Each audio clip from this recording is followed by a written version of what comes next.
Agora vamos estudar Israel e as vertentes da teologia do culto, lei cerimonial, lei civil ou jurídica e lei moral.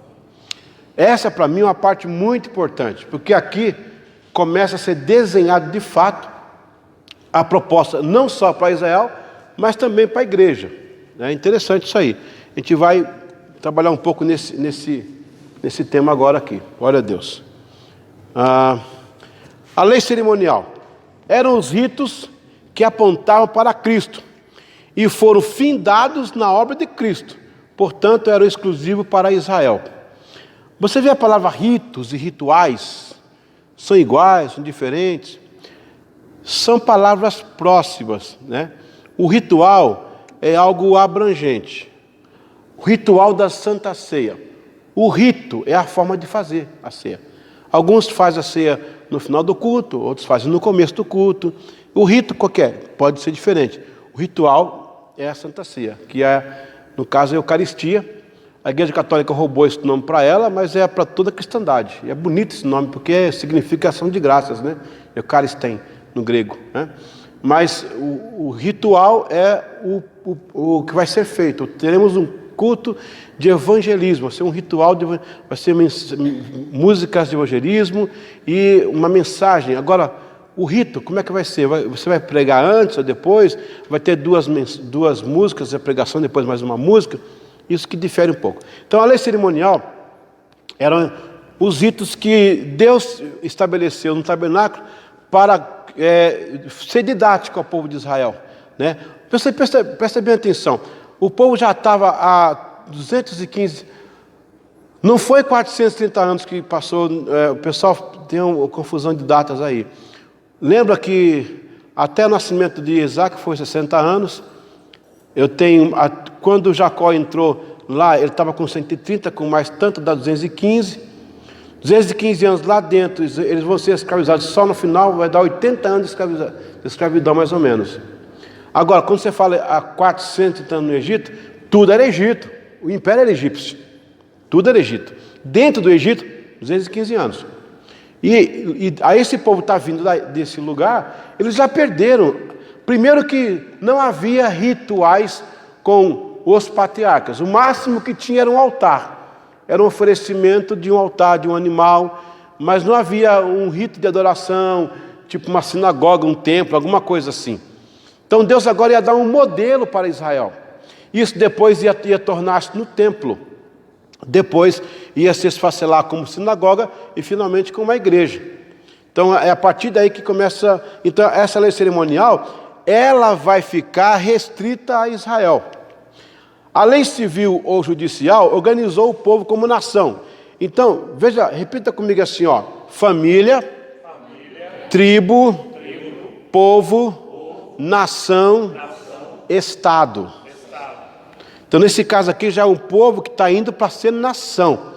Povo, é uma etnia, mas quando se fala nação, subentende estatutos, constituição. Quando fala Estado, direitos. E aí você já sabe como é que é a construção aí.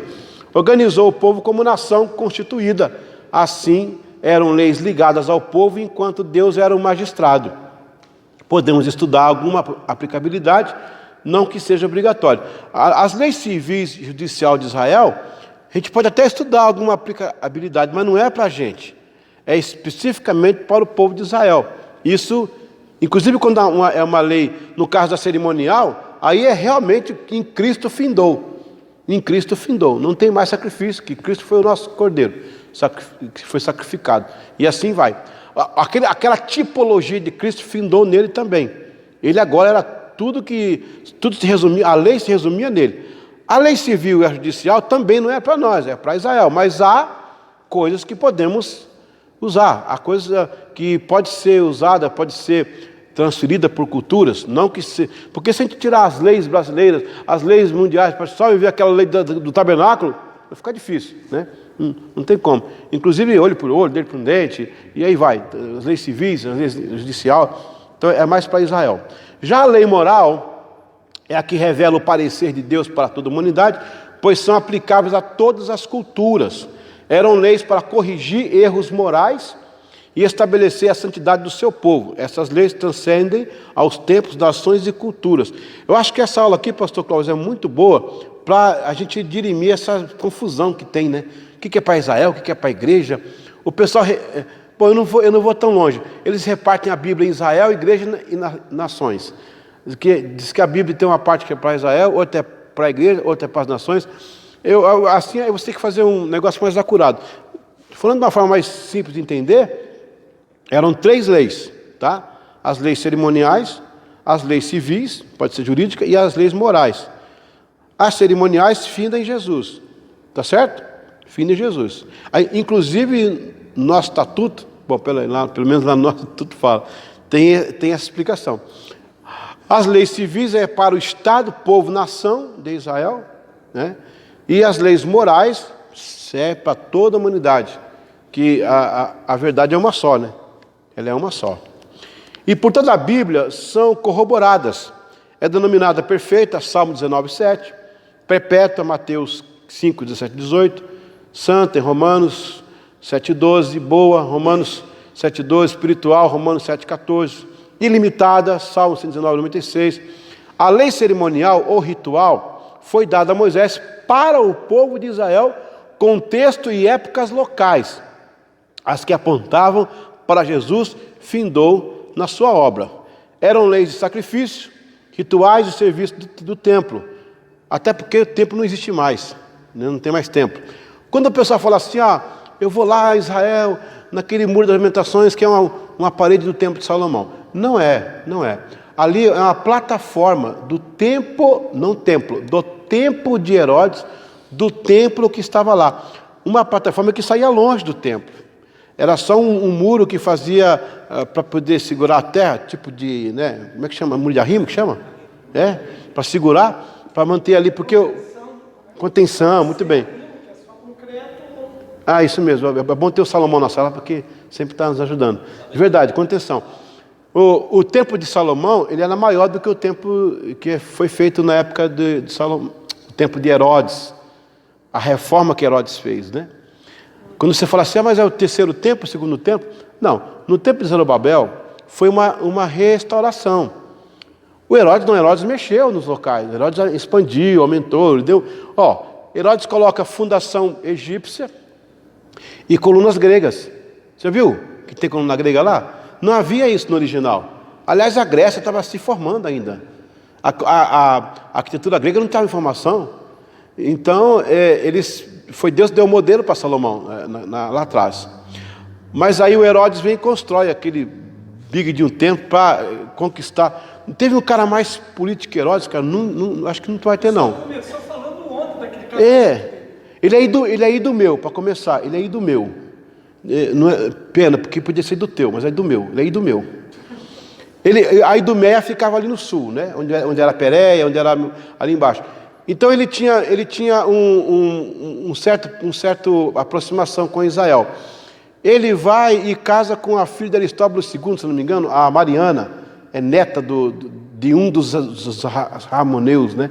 Que foi aquela dinastia que ficou um bom tempo lá na província pequena de Israel ali. Ele vai e casa com essa menina, porque com o casamento da Mariana, ele tem o respaldo da família dos Ramoneus. Mas ele estava assim dentro da corte com o povo de Roma. O cara político demais. Ele fez a Cesareia lá, né? O filho dele também, no mesmo caminho lá em cima, fez para o outro lá. Ele fez aquele templo para os judeus. Ele queria ganhar todo mundo nos lábios, né? Então, ali, aquele templo, aquele muro, né? É um pedaço da esplanada. Agora, é uma coisa interessante, que o pessoal vai lá, coloca papelzinho e pede. Quando eu vou, rapaz, eu sou educado, né? Eu recebo, levo tudo, mas chego no hotel, eu oro, tá bom, mas o pessoal quer colocar papelzinho como se o muro fosse mágico, como se o muro resolvesse. Idolatrando o muro. Então, a priori, você pensa, não pode, né? Mas se você pegar a oração de Salomão, ele fala, não sei se é segundo Crônicas, eu não sou muito bem para guardar, mas eu posso achar para vocês.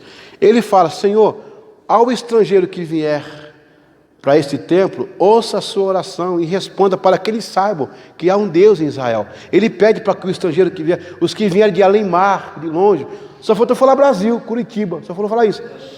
Então, por isso, eu oro hoje no muro, lá quando eu vou, não que ele seja mágico, eu oro por causa da oração de Salomão, que ele pediu para o Senhor isso há tantos anos atrás, e o Senhor costuma responder a oração.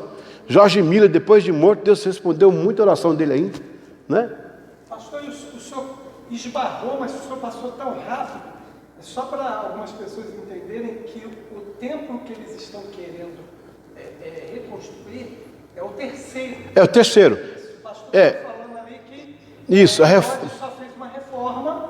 O Zorobabel, lá, depois do exílio, né? Isso, uma reforma. Em Ageu, não é? Que a glória da segunda casa seria maior do que a primeira, porque o próprio Cristo esteve naquele templo. Mas aí na segunda, essa questão da segunda casa eu encaro como sendo o próprio Cristo, a glória. Ele vai ser o templo, ele vai ser a glória. Eu acho que é ele mesmo. Porque da segunda casa, não, ele como homem, ele esteve lá no templo. Então, porque a segunda casa, pastor Salomão, não vai ser nos moldes de Deus, né? Aquela casa ali que Herodes fez, está totalmente fora. Zorobabel e Herodes, eu acho que não era aquela. Não. O Zorobabel ele reformou. Ele só continuou a parede. Ele não mudou nada da estrutura, né? Ele reformou.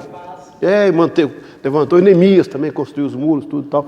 Mas já o Herodes, ele mudou tudo, ele fez totalmente fora. E Deus não estava mais nisso já. Já estava, tempo de silêncio, intercâmbio interbíblico. Eu creio que a segunda casa aí seria o próprio Jesus. A Bíblia fala que o Senhor será o nosso templo, né? Não precisará mais de sol, porque Ele será a nossa luz. Então, acho que a glória é Ele. João também o próprio. fala, né, que ele veio, né, cheio de glória e de verdade, né, cheio de graça e verdade. Vimos a glória do Pai. Tem uma ligação. É interessante. Bom, mas seria outra matéria. Ok. Então eu oro naquele muro por causa da promessa de Salomão.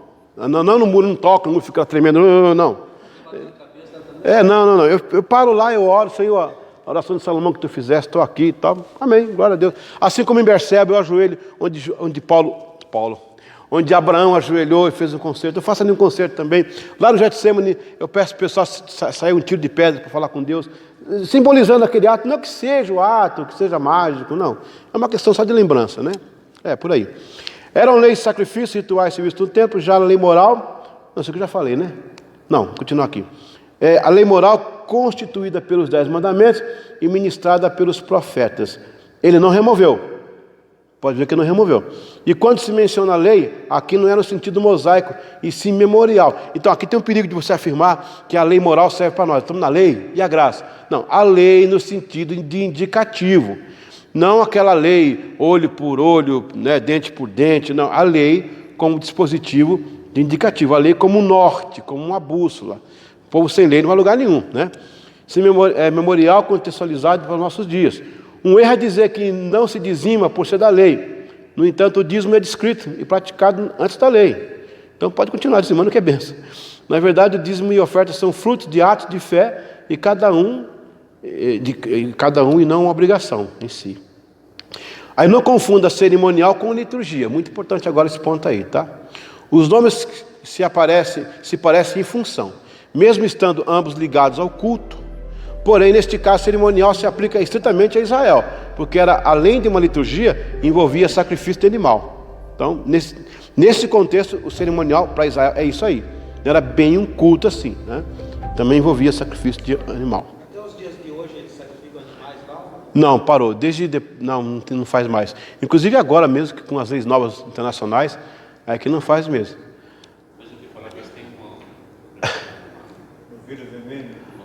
Isso, tem isso.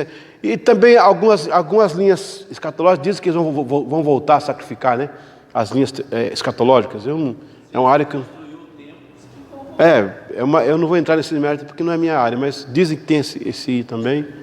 Eu até creio que o anticristo já está vivo entre nós. Pela proximidade das profecias, eu estou lá direto, vendo as coisas acontecerem. Inclusive os materiais do templo, né, estão construindo. Eu vi a escolinha dos sacerdotes lá. Pleno vapor, a molecadinha aprendendo Então o negócio está acontecendo. Eu creio. Pois.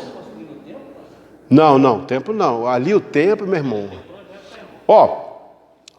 Tem uma fenda uma fenda tectônica que está vindo lá da Etiópia e está morrendo embaixo do templo. O judeu fala assim, ó, Deus antes vinha por cima, agora virá por baixo.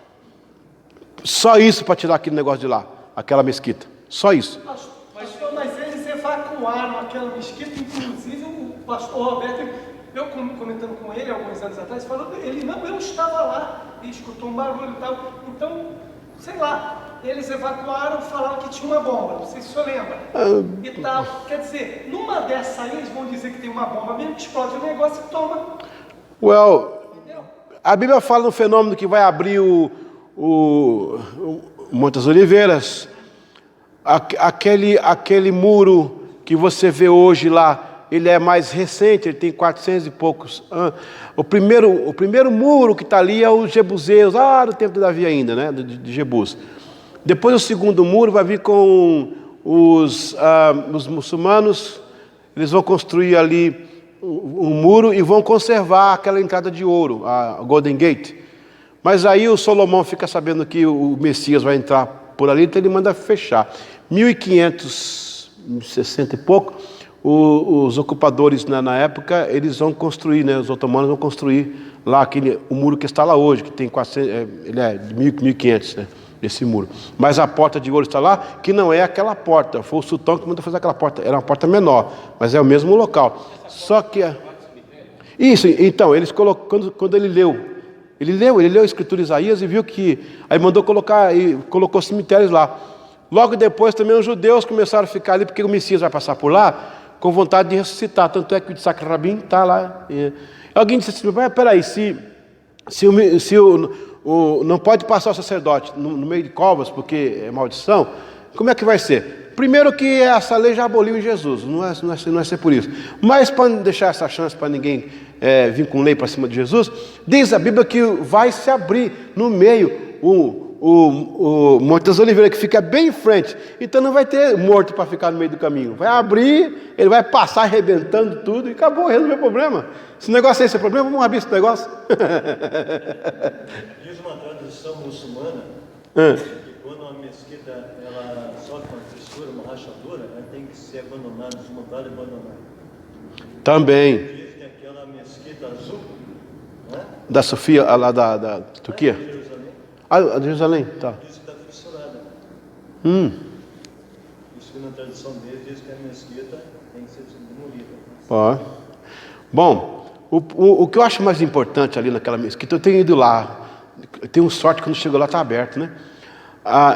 Ela é a maior mesquita fora de Meca, né? É a mesquita da Doma da Rocha, que é a cúpula dourada. Na frente tem a de Al-Aqsa.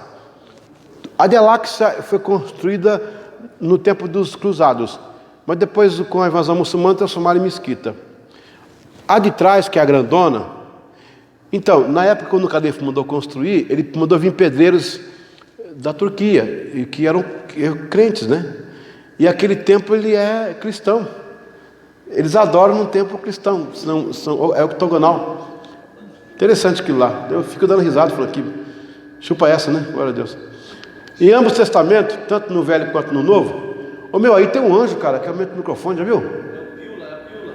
Rapaz, Acabando a pílula. só sei que não é o Nazareno, ele não faria isso com a gente, né? Ambos os testamentos, tanto no Velho quanto no Novo, a palavra culto aponta para serviço, embora hoje os modos, os estilos, as formas mudaram e mudam todo momento. Como poderemos nos aproximar da proposta de culto descrita na Bíblia? É a pergunta. Como ser mais ortodoxo? Sabe o que a palavra ortodoxo quer, né? Mais perto do original. É possível quando optamos por formas modernas de culto. Aí no caso também envolve ortopraxia e ortodoxia. No início os hebreus possuíam um altar como objeto de cerimônia. Também o sacrifício das ovelhas. Comum também era erigir um altar ao Senhor e fazer um pacto de adoração. Os sacrifícios iam de gratidão à expiação de pecados. Então faz. Tem os textos, né? Sacrifício de expiação para o pecado, gratidão. O culto de Abel foi aceito pela primícia.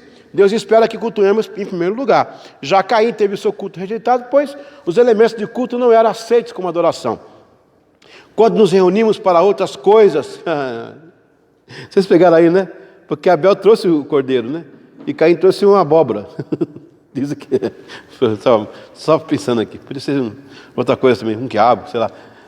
Quiabo para diabo está perto. Quando nos reunimos para outras coisas, a pergunta é, quando você vem à liturgia, quando você vem a cultuar, você vem trazendo o cordeiro ou você vem trazendo uma abóbora? O que você faz aqui na igreja? Né? Essa aqui é a pergunta aqui desse texto aí. O êxodo didático. Deus abriu a primeira universidade do mundo, o tabernáculo. Era uma faculdade de louvor, pois cada peça tinha uma lição de ensino por trás. Deus estava ensinando o seu povo quem adorar, como adorar e quando adorar. Repita comigo, quem adorar? Como adorar? Quando adorar? Era um lar simbólico de Deus com o seu povo, que estabelecia com rituais e ritos. O rito é o conjunto de práticas, de regras utilizadas dentro dos rituais. Por exemplo, hoje em dia, Santa Ceia é o ritual. A distribuição do pão e o cálice são ritos. Ele tabernaculou. Era Deus sendo expressão de si mesmo através de todos aqueles utensílios. Cada ato, coisa, utensílio, o modo de fazer, o modo de executar, como se aproximar, o culto era detalhado. A versão dos Salmos, por exemplo, musicavam a ideia da arca do concerto, da mesa dos pães. Deus é revelado como único, rei, provedor, etc. Utensílios como um altar, um local onde Deus se encontrava com o sacerdote e este com o povo, o incenso ligado às orações que hoje se faz. Essa parte que você foi entrar aqui, meu Deus do céu. As lâmpadas também tinham sua presença nos cultos, que hoje é a Bíblia, a palavra que se prega. Olha aí. Ainda o altar para derramar o sangue nos condiciona a remissão dos pecados, por ser o tabernáculo propositalmente construído no meio do povo, dá a informação de que Deus quer que seja adorado no meio do seu povo, Números 1, 52, 53. A liturgia deve ser em torno de Deus, Ele é o centro. Aí vem a questão do Shekinah e do tabernáculo. Acho que ontem fizeram uma pergunta, né? Não foi aqui, né? Ou foi? Foi aqui uma pergunta que fizeram ontem? Foi pastor Charles? Então, eu já estava aqui no esquema e deu certo de tempo de explicar. A questão do Shekinah e o tabernáculo. Ambos termos significam habitação, tanto um como o outro. Tá? Tabernáculo em hebraico, mishkan, residência, ou habitação. O tabernáculo é uma habitação fixa, uma habitação que você toca, era uma residência. O Shekinah é quase uma visitação. Olha que interessante isso. Shekinah não aparece na Torá. Foi essa pergunta, não foi? Eu falei que parecia em outros escritos, exatamente, não no Torá. No entanto, a menção shkahan, em Êxodo 40, 35, e lá fala essa expressão, né? Cujo significado é para estar de presença, da ideia de presença mesmo. Neste caso, o texto que aparece aí fala em habitarei, né? Habitarei. Neste caso, presença divina, presença poderosa ou glória. Assim os rabinos pós-exílio, introduziram o termo para dar esse significado diferenciado do tabernáculo. O termo é mais uma concepção cabalística e do ramo hassidismo do judaísmo. Sabe o que é o ramo hassidismo? Não? Alguém sabe o que é isso? O ramo hassidismo seria os ultra ortodoxos. É uma linha judaica bem espiritualizada, bem mística. Por isso que anda junto com a cabala aí, os dois aí. Isso é tudo depois do exílio, né? Então, pastor, acho que respondeu, né? Na verdade, na Torá não aparece, não. O que aparece, esse termo, que não é o Shekinah, é o Shekan, que é a habitação no sentido de presença, né? Uma presença. Ele aparece lá nesse texto. Só que, quando os rabinos vieram interpretando a Torá, no Talmud, e da Mishnah no Gamarra, eles colocaram esse adendo aí, Shekinah, a presença e tal, e tal. É até bom até não cantar mesmo, cantar lá. Ok. A era davídica. Davi inaugura um novo momento de adoração em Israel. Porém, Deus não revogou as instruções antigas. Tanto é que um esquecimento custou a vida de Uzá. Porém, Davi já não fazia lá sacrifício como o sumo sacerdote, mas colocou a adoração nos lábios de todo Israel. Com Davi, Israel teve o maior período de musicalidade, os turnos de preparação, o ritual, etc. Da era mosaica, onde o culto era um ritual didático, com Davi ganha vida e inspiração. Aí chegou o exílio e depois a sinagoga. Aí, nós já perdemos aí o tabernáculo, né, quando o templo chega, depois perdemos o templo com a invasão babilônica. Né? Em 587, a.C., Judá foi conquistada pelos babilônicos. O judaísmo surge neste período. Ainda na Babilônia veio a necessidade de se reunir para preservar a memória da religião. Então nasceu a sinagoga, um termo grego para a reunião de assembleia, ok? Mas no hebraico é Bet Knesset, que quer dizer casa de reunião, alguns dizem de oração, porque a sinagoga é prioridade, lá é ler a Torá e orar, lá é na Tora mesmo, você lê o Torá e você ora. Eles têm uma arca lá para colocar as coisas. Eu já entrei na sinagoga de Israel lá, fiquei muito emocionado, assim. Não porque lá tem Deus, não é isso não, é pelo... Poxa, eles conseguiram vencer, cara, anos, né? Não perderam esse contato, essa vontade de ler e orar. Muitos acreditam que Daniel iniciou um movimento, está em Daniel 6,10. Porque o que Daniel faz lá no capítulo 6,10 é justamente o que faz o Torá, o pessoal que está na sinagoga, né? Eles leem o Torá e eles oram. Agora, pastor, qual o ritual? Então, gente, é a mesma coisa do templo. São vários momentos que eles têm ritos lá. Não tem um ritual central. Tem os costumes que eles fazem lá. Muda de acordo com o tipo de celebração. Mas os negociáveis é a oração e o Torá. Mas e a música? Não tem instrumento musical, grupo de louvor. Até porque depois do cativeiro, eles absteram de fazer essas coisas, porque ali era luto, né? A sinagoga, na verdade, gente, é uma lembrança do templo, era para lembrar o templo, é um local que foi o que sobrou para eles, então não tinha muita alegria. Agora, o Halel, que é cantado, é tipo uma antífona. Sabe o que é antífona? Antífona é uma melodia curta entre 2 salmos. Então, na verdade, eles têm algumas orações que parecem estar cantada. Tipo assim, parece estar cantado, né? Mas não é aquela música tipo assim, 1, 2, 3, 4, entendeu? Não é bem assim. Então, Daniel foi o precursor disso aí, né? A liturgia na sinagoga centrou-se na oração e leitura do Torá. Durante os anos, muitos ritos foram acoplados à liturgia. Não havia um sistema litúrgico padronizado. Porém, os elementos de culto eram inegociáveis. A oração, a leitura da palavra. Olha que interessante isso.